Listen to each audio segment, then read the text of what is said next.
شرور أنفسنا ومن سيئات أعمالنا من يهده الله فلا مضل له ومن يضلل فلا هادي له أشهد أن لا إله إلا الله وحده لا شريك له وأشهد أن محمدا عبده ورسوله وبعد.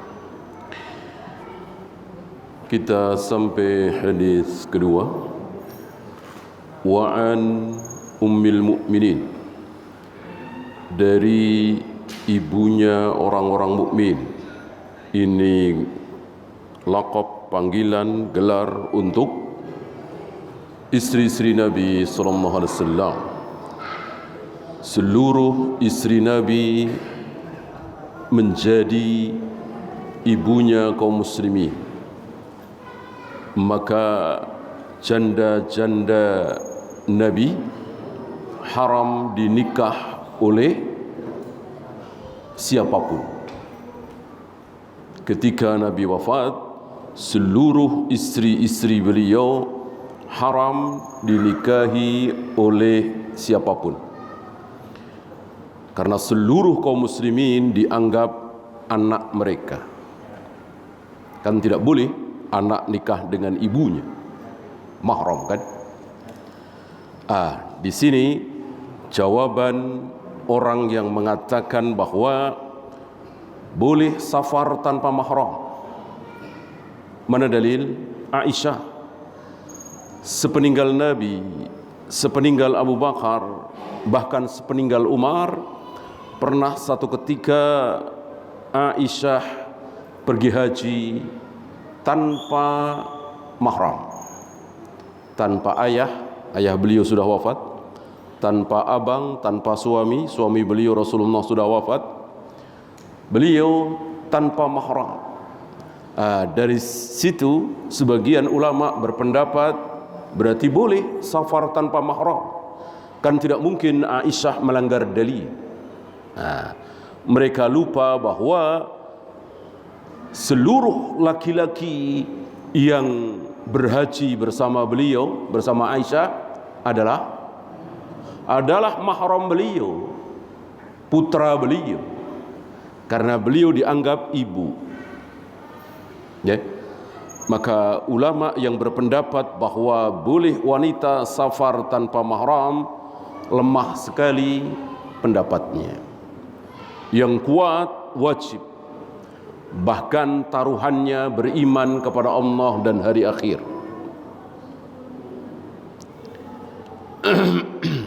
La tahillu li imra'atin tu'minu billahi wal yaumil akhir. Tidak halal bagi seorang wanita yang mengaku beriman kepada Allah dan hari akhir antusafira thalathata layalin, bersafar 3 hari 3 malam. Di riwayat lain 2 hari 2 malam. Di riwayat lain 1 hari 1 malam. Wa laisa ma'aha dzu mahramin, tanpa seorang mahram. Tidak halal berarti haram. Ada perkecualian? Tidak.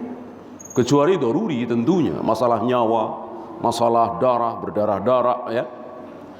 Adapun kondangan, hajatan, rapat, acara keluarga, ini bukan termasuk daruri. Ummi Abdillah, ibunya Abdullah. Aisyah terkenal dengan kunyah Ummu Abdillah, ibunya Abdullah. Padahal apa kemarin sudah kita singgung dikit, Aisyah tidak punya anak, tidak punya Abdullah. Abdullah bukan anak beliau. Abdullah anak siapa kemarin? Asma. Jadi keponakan Aisyah. Asma dengan Aisyah kan kakak beradik. Ya. Asma istrinya siapa? Zubair bin Awwam, salah seorang sahabat, satu di antara 10 sahabat yang dijamin masuk surga. Ya. Berarti boleh berkunyah dengan keponakan.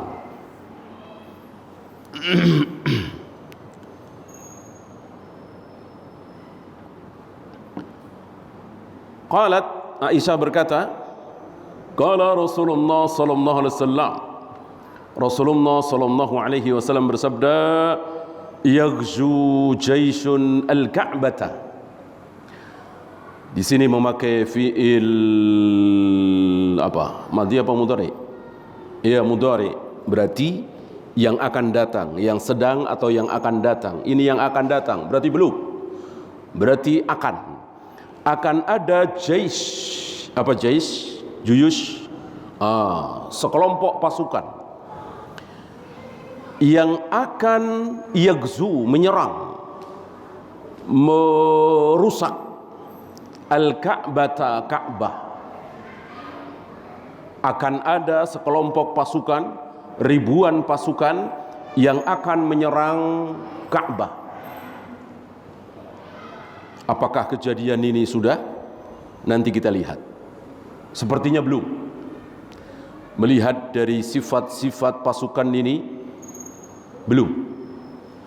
Entah berapa tahun lagi akan ada sekelompok pasukan yang akan menyerang Ka'bah dan gagal. Ada yang sukses, yang sukses yang terakhir nanti ketika kaum muslimin sudah tidak ada lagi menjelang hari kiamat. Sebab kalau kaum muslimin menang, jaya, masih ada, ya enggak kiamat-kiamat. Kiamat terjadi ketika di muka bumi ini tinggal sirarun nas, seburuk-buruk manusia. Siapa mereka? Kafir semua, musyrik semua. Kalau masih ada seorang muslim satu saja, kiamat belum terjadi. La taqumus sa'ah hatta la yuqalu fil ardi Allah Allah Allah Allah Allah. Tidak mungkin kiamat terjadi selagi di muka bumi ini masih ada yang menyebut lafaz Allah. Kiamat terjadi ketika di muka bumi ini tidak ada satu manusia pun yang menyebut lafaz Allah.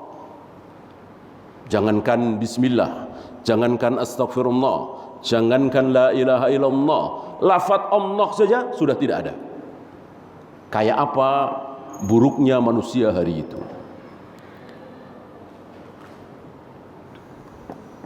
Nah, itu yang berhasil ya, betisnya kecil. Ini yang gagal. Ya, tahu gagal dari mana? Mari kita ikuti. Yaghzu jaisun al-Ka'bata, akan ada sekelompok pasukan yang akan menyerang Ka'bah. Fa idza kanu bi baida'a minal ard, ketika mereka sampai satu tempat yang bernama Baida. Ada dua tafsiran tentang Baida. Satu, sebuah tempat antara Mekah dengan Madinah. Berarti mereka melewati Madinah menuju Mekah mau menyerang Ka'bah. Mereka sampai di sebuah tempat bernama Baida. Tafsiran kedua, seluruh tempat yang di situ sedikit bangunan padang pasir disebut Baida. Ada dua tafsiran para imam tentang Baida ini. Ketika pasukan ini yang akan menyerang Ka'bah ini sampai di sebuah tempat yang bernama Baida, tafsiran pertama, yukhsafu bi awwalihim wa akhirihim, semua ditenggelamkan ke bumi. Dari barisan paling depan sampai barisan paling belakang, tenggelam semua ke bumi, mati. Ya. Timbul kemuskilan pada diri Aisyah mendengar sabda Nabi ini. Cerdas Aisyah, bisa mengetahui apa yang barangkali oleh kita tidak terfikirkan. Apa kata Aisyah? Ya Rasulullah, Aisyah bertanya, ya Rasul, kaifa yukhsafu bi awwalihim wa akhirihim, bagaimana semuanya ditenggelamkan ke bumi, wa fihim aswaquhum wa man laisa minhum, kan pasti ada 1, 2, 10, 20 orang yang tidak akan menyerang Ka'bah. Dia di situ mungkin nonton, pasukan banyak amat ini nonton, atau mungkin jualan makanan. Ya, biasa kalau ada kerumunan kan orang jualan. atau apalah. Artinya ada orang-orang, mungkin ratusan, mungkin puluhan, yang tidak ada niat mau menyerang Ka'bah, hanya di situ, dekat-dekat situ. Apa iya ditenggelamkan juga? Jawab Nabi, ditenggelamkan apa tidak? Iya. Iya. Yuksafu bi awwalihim wa akhirihim, semuanya ditenggelamkan. Makanya kalau ada sekelompok manusia sedang berbuat maksiat, kita jangan dekat-dekat. Jangan dekat-dekat. Sebab nanti kalau ada gempa, ada tsunami, ada gunung meletus, ada air bah datang, longsor, kita ikut. Seperti ini. Walaupun mereka hanya lihat-lihat saja, nonton-nonton saja, tidak ada niat sama sekali untuk ikut menyerang Ka'bah, tetap ditenggelamkan. Ya. Karena Allah punya sunnatullah. Allah punya aturan. Walan tajida li sunnatillahi tabdila, dan sunnatullah ini tidak akan berubah.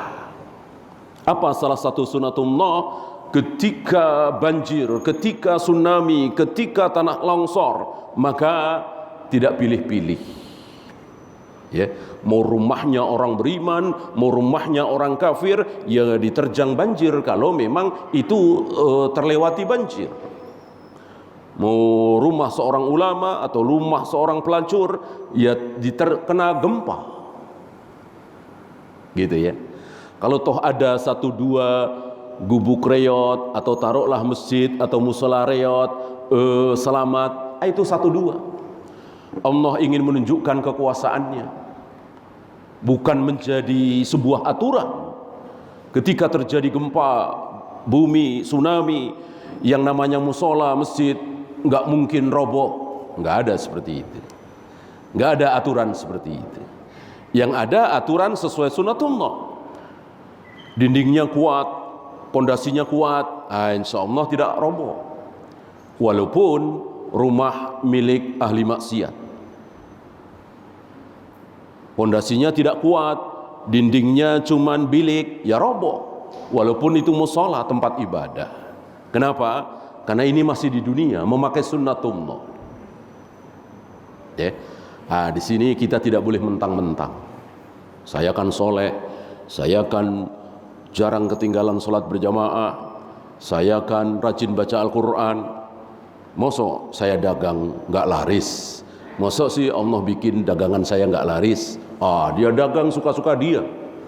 Yang lain harga 100.000, dia 300.000. Ya, mentang-mentang soleh, mentang-mentang rajin baca Al-Quran, ya, mentang-mentang ulama, kiai, pasti laris. Nggak bisa. Ini sunatullah. Kalau murah ya laris, kalau mahal ya tidak laris. Ya.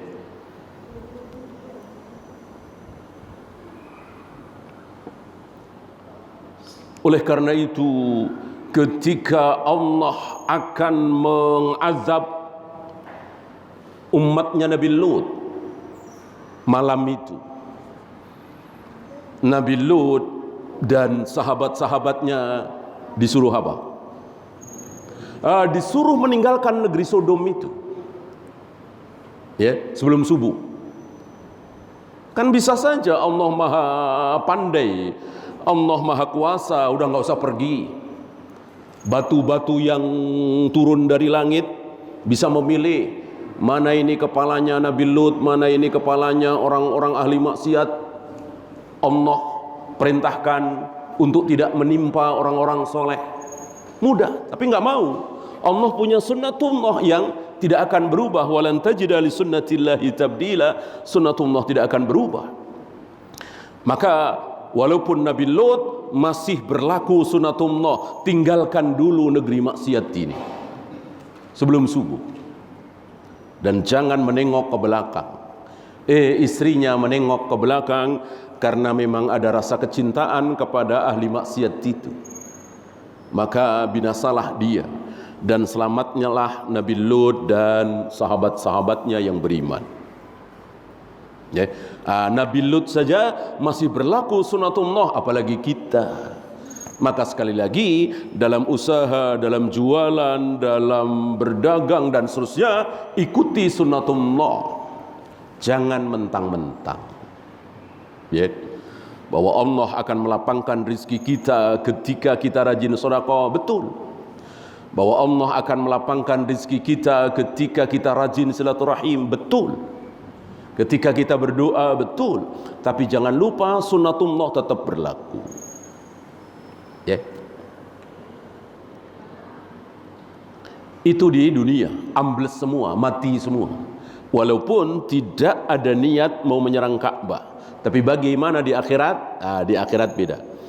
Thumma yub'atsuna 'ala niyatihim. Nanti mereka akan dibangkitkan berdasarkan niat mereka. Oh, si A ini mati dalam keadaan ingin menyerang Ka'bah.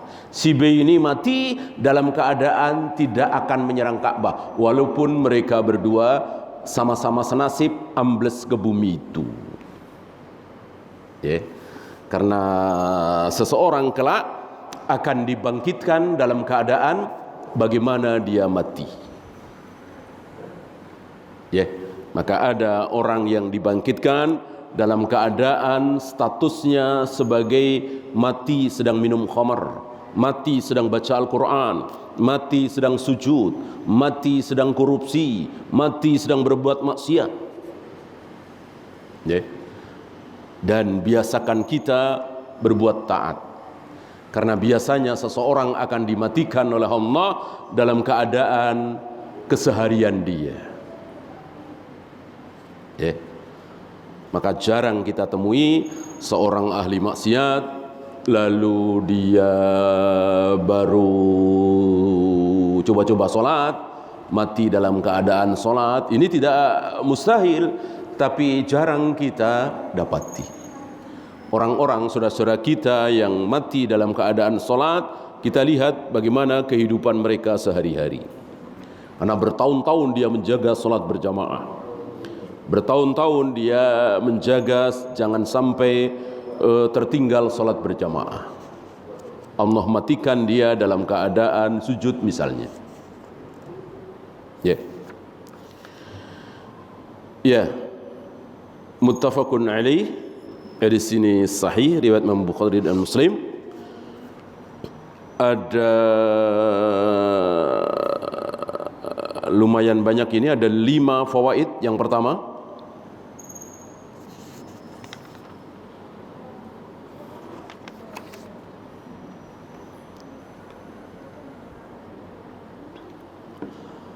at-taba'udu an ahli adh-dhulmi wa at-tahdhiru min mujalasatihim wa mujalasatil bughat.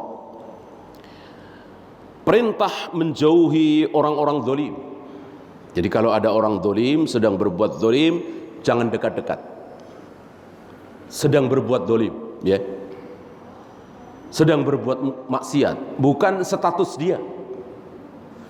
Status dia koruptor misalnya, status dia kerjaan dia pegawai riba misalnya, kerjaan dia status dia pelacur misalnya. Lalu kita duduk dekat di angkot misalnya atau depan masjid ngobrol sesuatu, bolehkah? Tentu boleh. Boleh. Yang tidak boleh itu ketika dia sedang korupsi, ketika dia sedang minum khamar, ketika dia sedang berjudi, kita dekat-dekat di situ. Ini yang haram, tidak boleh. Adapun dekat dengan seorang penjudi di depan masjid ketika dia sedang di warung misalnya, ya boleh. Ya. Sekali lagi yang dimaksud adalah sedang berbuat zalim, sedang berbuat maksiat, sedang berzina, berjudi, minum khamar dan seterusnya. Bukan statusnya.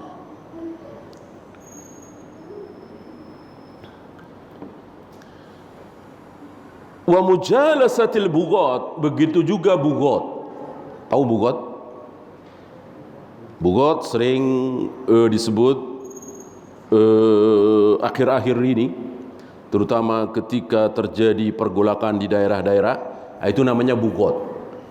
Ya, seperti OPM tuh bugot, GAM bugot, apalagi dulu Permesta dulu bugot,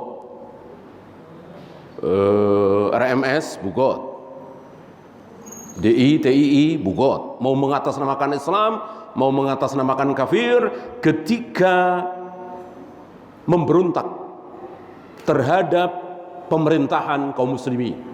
Indonesia ini kan pemerintahan kaum muslimin.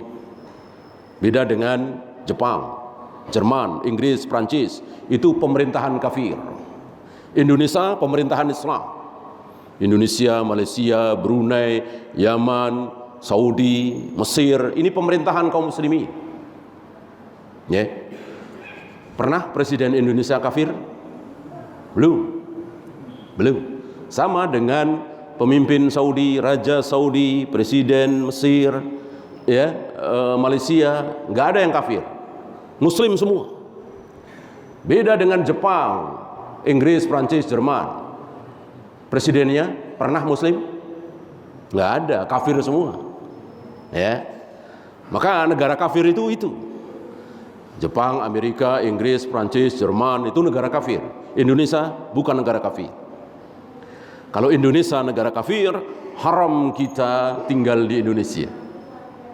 Nabi mengatakan, inni bari'u minal muslim ya'isu bainal kafirin. Aku berlepas diri dari seorang muslim yang hidup di tengah-tengah negeri kafir. Kita sengaja hidup di Jepang, Jerman, Inggris tanpa alasan. Nabi berlepas diri. Ada perkecualian, 3 atau 4 perkecualian. Salah satunya sebagai duta, ya, berobat, ya. Adapun Indonesia, sekali lagi, ini negerinya kaum muslimin. Menggema suara azan di mana-mana. Mana ada Jepang, Amerika, Eropa menggema suara azan, nggak boleh. Kalau tuh ada masjid di salon dalam, ya, nggak boleh menggema suara azan. Indonesia begitu bebasnya. Ya. Bahkan seorang menteri, bahkan presiden sedang berdialog resmi, ya, di satu gedung, tiba-tiba nggak jauh dari situ ada masjid, terdengar azan asar misalnya. Berani menghentikan? Nggak berani. Walaupun presiden, walaupun menteri. Malah banyak di antara presiden, menteri, bahkan orang kafir sekaligus ketika dia public figure atau pejabat menghormati, diam dulu. Karena apa? Karena Indonesia negara Islam. Indonesia bukan negara kafir. Hanya orang-orang bodoh yang mengatakan Indonesia ini negara kafir. Ya. Dan untuk membedakan mana negara muslim, mana negara kafir, itu dengan suara azan. Kata siapa? Kata Nabi SAW. Nabi ketika mau menyerang satu negeri musuh menjelang subuh, maka beliau tunggu sampai waktu subuh datang. Terdengar suara azan apa tidak? Ketika terdengar suara azan dari daerah itu, negeri itu, beliau batalkan. Berarti ini negerinya kaum muslimin, negara Islam. Jangan diserang, saudara kita. Ketika tidak terdengar suara azan, baru diserang. Berarti Nabi membedakan mana negeri muslim, mana negeri kafir, itu dengan menggemanya suara azan. Bukan dengan hukum yang berlaku di negeri itu. Potong tangan, cambuk, rejam, itu lebih bagus. Jika tidak dilakukan, bukan berarti negeri kafir. Ya. Banyak yang keliru. Disebut negeri Islam kalau aturannya Islam. Mencuri potong tangan, berzina dicambuk atau direjam, membunuh dikisos, dan seterusnya. Sekarang begini, seandainya ada satu negeri kafir, taruhlah Meksiko misalnya, kejahatan sudah luar biasa, pencurian luar biasa, lalu negeri Meksiko ini, yang negeri kafir ini, menerapkan potong tangan bagi yang mencuri, biar kapok. Kemudian yang membunuh dikisos, yang berzina dicambuk misalnya. Apakah Meksiko jadi negara Islam? Tidak, tetap negara kafir. Karena Islam dan kafir terletak, perbedaan Islam dengan kafir terletak di mana? La ilaha illallah. Lafaz terbesar dalam azan, la ilaha illallah. Itu membedakan mana muslim, mana kafir. Bukan rejang, bukan potong tangan, itu bagian kesempurnaan. Karena negara Islam sama dengan orang Islam, sama dengan orang muslim. Orang muslim ada yang sempurna. Apa? Salat, puasa, zakat, haji, jauh dari zina, khamar, judi, sempurna. Ada seorang muslim salat, puasa tapi enggak haji, padahal dia mampu puasa Ramadan bolong-bolong. Muslim apa kafir? Muslim. Muslim yang tidak sempurna. Ada yang sholat, puasa, zakat, haji, kadang-kadang minum khamar, kadang-kadang berjudi. Muslim apa kafir? Muslim, belum kafir. Muslim dan kafir terletak di akidah la ilaha illallah, bukan di fikihnya. Ya, kecuali dia meyakini sholat tidak wajib, zina halal, khamar halal, ya udah itu jelas. Ya, saya kira tidak ada seorang muslim yang nekat menghalalkan zina, menghalalkan judi, mengatakan sholat tidak wajib. Saya kira tidak ada.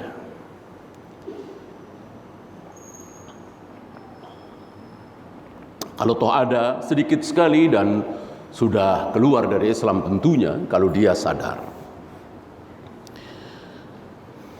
Nah, maka sekali lagi jangan sampai kita terkena subhat faham takfiri yang terlalu mudah mengkafirkan sesama muslim. Ya, karena sekali lagi seorang muslim itu ada yang sempurna, ada yang tidak sempurna. Begitu juga negara Islam ada yang sempurna seperti Saudi misalnya. Begitu azan luar biasa, berbondong-bondong salat berjamaah, toko-toko ditutup, dagangan ditinggalkan. Mencuri dipotong tangannya, membunuh dikisos dan seterusnya. Di negeri kita atau Malaysia atau Yaman misalnya atau Mesir kurang begitu sempurna, tetap muslim. Ya. Sama dengan manusia, manusia yang sempurna itu kan ada kepalanya, rambutnya, kakinya dua, tangannya dua, sempurna. Ada orang kakinya cuma satu, tangannya cuma satu, masih disebut orang bukan? Masih, ya. Itu kakinya cuma satu, bukan orang itu, ya. Padahal jelas orang itu, manusia. Ya. Begitu juga negara Islam, negaranya kaum muslimin, ada yang sempurna, ada yang tidak. Tinggal perbaiki aja yang tidak sempurna. Nah, negeri Islam seperti Indonesia ini lalu ada yang memberontak, bugot, maka wajib diperangi. Mau mengatasnamakan Islam, Kristen, Buddha, Hindu atau kedaerahan GAM misalnya, ya, berhak bagi penguasa untuk memerangi, membunuh mereka, halal darahnya. Ya. Maka kata Nabi alaihi salatu wassalam, seandainya sudah dibaiat seorang pemimpin, dibaiat itu ya sudah menjadi presiden, sudah menjadi raja muslim, sudah menjadi amirul mukminin, sudah menjadi khalifah. Lalu setahun kemudian, 2 tahun kemudian ada lagi yang dibaiat menyaingi. Maka nah dengar hadis ini, bunuhlah yang kedua ini. Bunuhlah yang kedua ini. Enggak boleh ada khalifah dua, enggak boleh ada pemimpin dua, presiden dua, raja dua di satu negeri. Ya. Maka pemerintah tidak boleh takut-takut, tidak perlu sungkan-sungkan untuk memerangi, menghabisi para bugot itu, para pemberontak itu, mau mengatasnamakan Islam, mau mengatasnamakan agama lain, sama.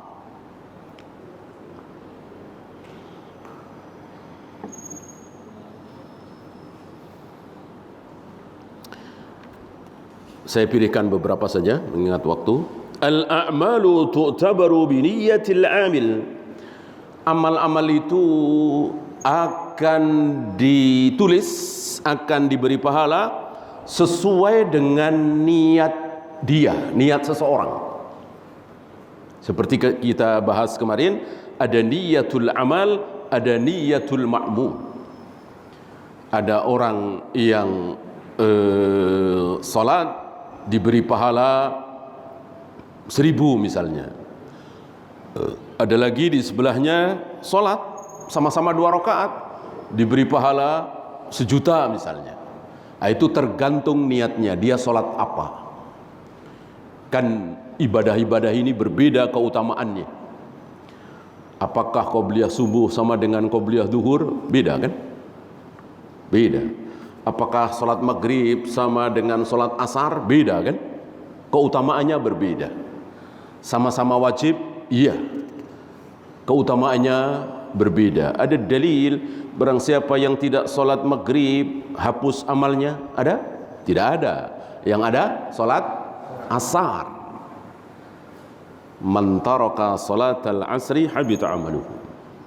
Barang siapa yang sengaja tidak salat asar, hapus amalnya, amal di hari itu. Salat maghrib enggak ada keterangan seperti itu. Salat duhur enggak ada keterangan seperti itu. Ya, masing-masing mempunyai keutamaan sendiri-sendiri. Ada salat yang disaksikan oleh 2 kelompok malaikat, 2 grup malaikat, 2 sip malaikat, sip siang dan sip malam. Ya, malaikat malam belum naik, malaikat siang sudah turun, bertemu di situ.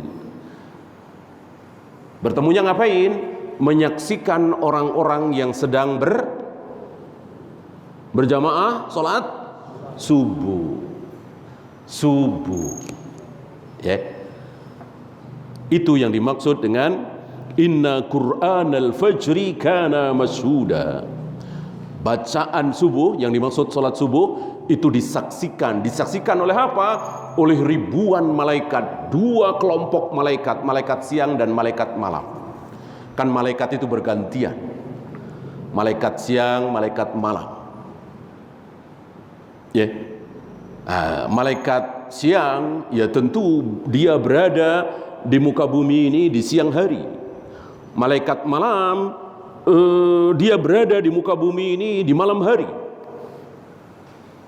Nah, kapan pergantian itu? Tadi subuh. Nah, di waktu subuh itu malaikat siang sudah turun, malaikat malam belum naik.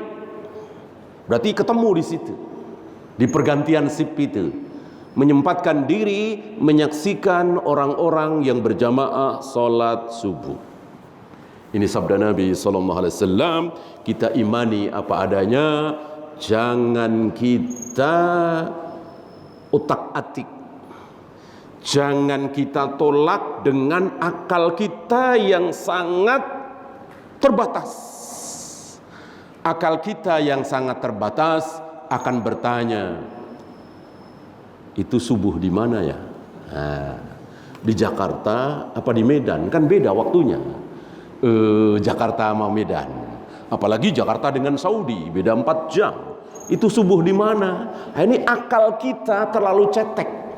Ya, pertanyaan ini diketawain sama malaikat. Kalau kita tahu ya, malaikat terlalu canggih. Kita diberi ilmu oleh Allah terbatas sekali. Maka kita nanya seperti itu. Ya di sini salat subuh. Bentar lagi nanti di Merak salat subuh. Bentar lagi di Lampung salat subuh. Bentar lagi nanti di Padang salat subuh. Kemudian di Medan, kemudian di Aceh salat subuh. Itu pikiran kita nggak sampai. Ya, sekali lagi mudah bagi malaikat.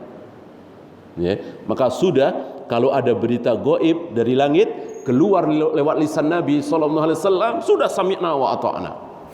Kita dengerin saja, kita imani saja, nggak akan sampai.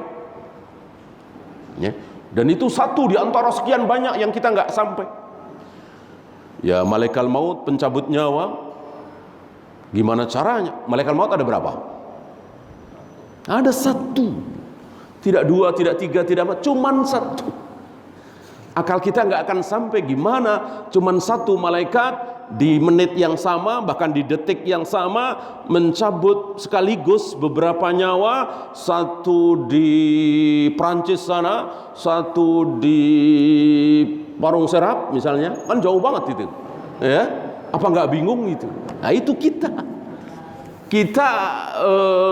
nggak sampai. Sekali lagi diketawain oleh malaikat, itu istilah bahasa kita, karena mereka terlalu canggih.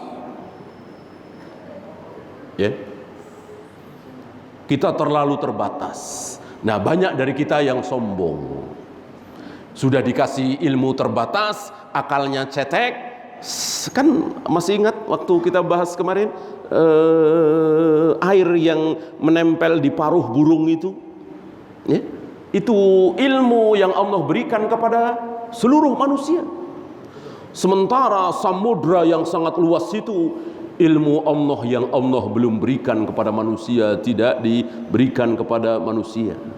Ini ucapan Nabi Khidir kepada Nabi Musa ketika mereka berdua di dalam perahu melihat seekor burung menempelkan paruhnya di air laut, kemudian mengangkat lagi, tentu ada setetes dua tetes air laut yang menempel di paruh burung. Itulah ilmu Allah yang Allah berikan kepada manusia, sehingga dan membuat kita terkagum-kagum dengan ilmunya siapa, misalnya Habibie, misalnya Einstein, misalnya Stephen Hawking, misalnya. Kita terkagum-kagum padahal cuman setetes dua tetes, nggak ada apa-apanya dengan ilmu para malaikat. Maka jangan sombong. Nah, banyak dari mereka sombong lalu menolak hadis itu. Subuh di mana, ya? Allah turun ke langit dunia setiap sepertiga malam di mana? Kan beda-beda sepertiga malam. Ini sombong.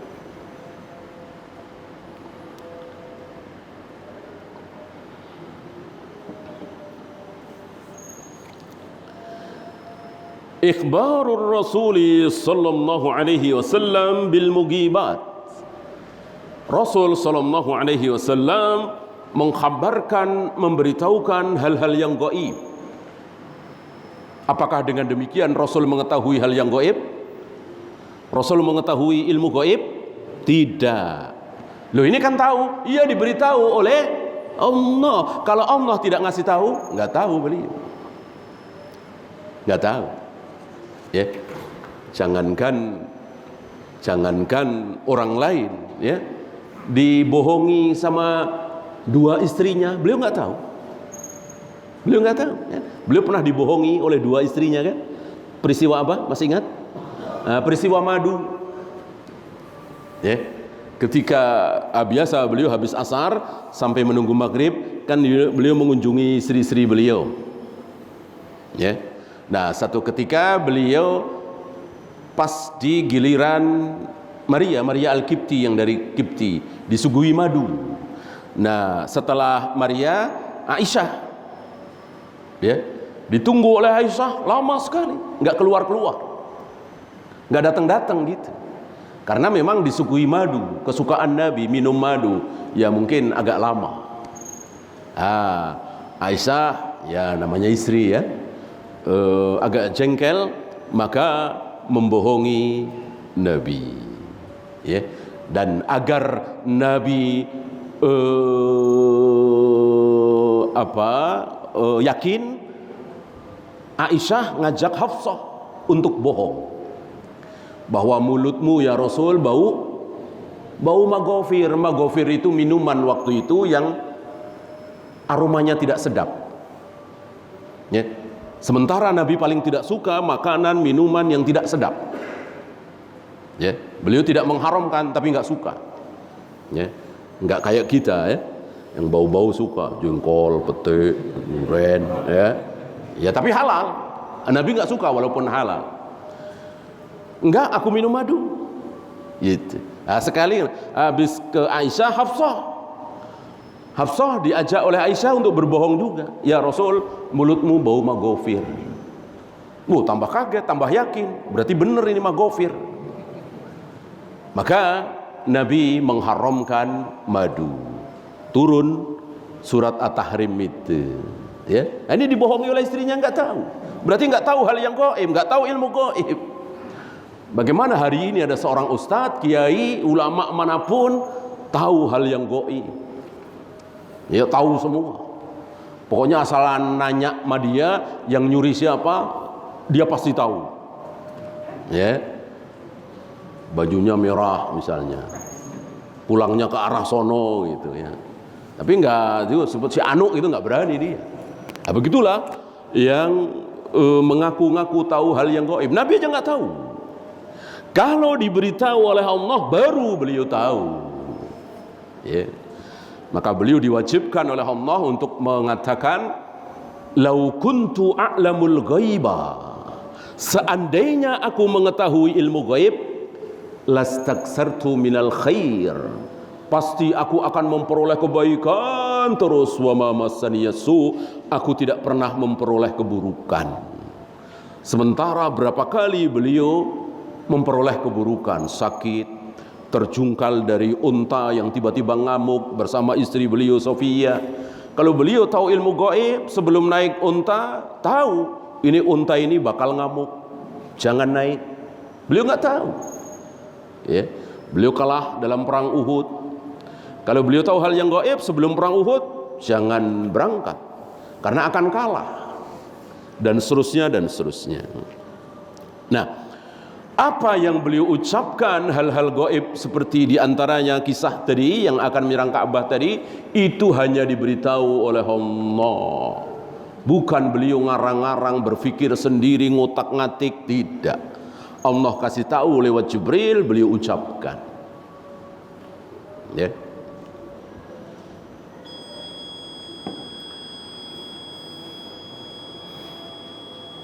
Ya, itu saja kita akhiri. Subhanakallahumma bihamdika asyhadu an la ilaha illa anta astaghfiruka wa atubu ilaik. Assalamualaikum warahmatullahi wabarakatuh.